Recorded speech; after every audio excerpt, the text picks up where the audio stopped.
expecting anything from the society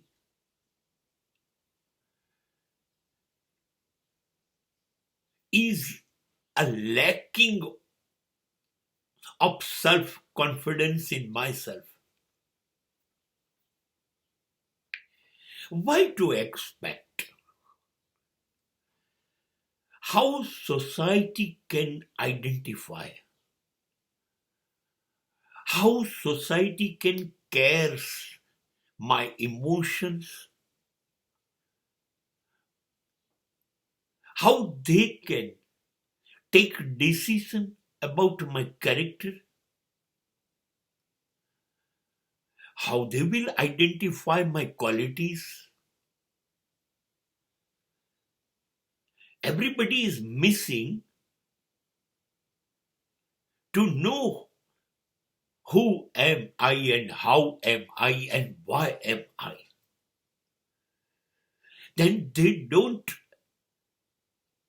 have any right to judge me or give any opinion. But it is not a foolishness. Entire foolishness is there in my nature. I am the biggest foolish. When I want their emotion, their affection,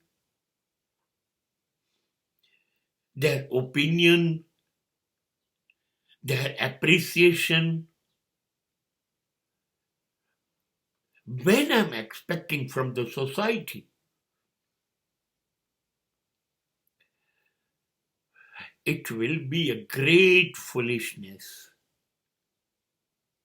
હું શું છું, હું કેવો છું, મારી આવડત શું છે, મારી ભૂલો શું છે, મારી ખામીઓ શું છે, મારાથી વધારે કોણ જાણી શકે મારા અંગે? કોણ જાણે? કોને ખબર પડે? 24 કલાક તો હું મારી સાથે રહું છું, તો હું મને ઓળખું ને. 24 કલાક મારાથી દૂર રહેતા લોકો મને કેવી રીતે ઓળખે? અને મારી જરૂર શું છે? જે લોકો મારા અંગે કશું જાણતા નથી એ લોકો મારા અંગે કશું કહે અને હું રાજી થઈ જાઉં કે હું નારાજ થઈ જાઉં? Sorry sir. નહીં, હું સારું ગાઉં છું, સારું નૃત્ય કરું છું, હું સારો અભિનય કરું છું, હું સારું બોલું, વાંચું, લખું, હસું, રડું, રખડું, જીવું, એ મારા માટે છે. હું અદ્ભુત થઈ ગયો આ બધું જો હું મારા માટે કરું છું તો. બસ મેં મારા માટે કર્યું. હવે કેવું કર્યું એવું તમે લોકો મને કોને? અને તમે લોકો મને કહેશો તો હું રાજી રાજી થઈ જઈશ. એનો મતલબ તો એ થયો કે મેં સ્વીકારી લીધું હું કઈ નથી. તમે લોકો બેસ્ટ છો કેમ કે તમે મને સારો કે ખોટો કહી શકો છો? ના ભાઈ ના. સમાજ પાસે કશું નથી જોઈતું. તમારો પ્રેમ, તમારી લાગણી, તમારું સન્માન, અરે કશું નથી જોઈતું. ટીકાઓ કરવી છે, નફરત કરવી છે, કરો ને. હુ કેર્સ? હું શ્રેષ્ઠ કલાકાર છું.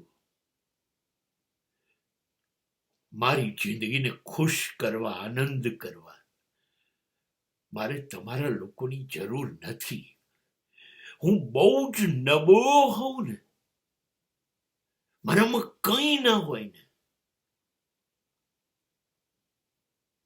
તો પણ મારે તમારી જરૂર નથી.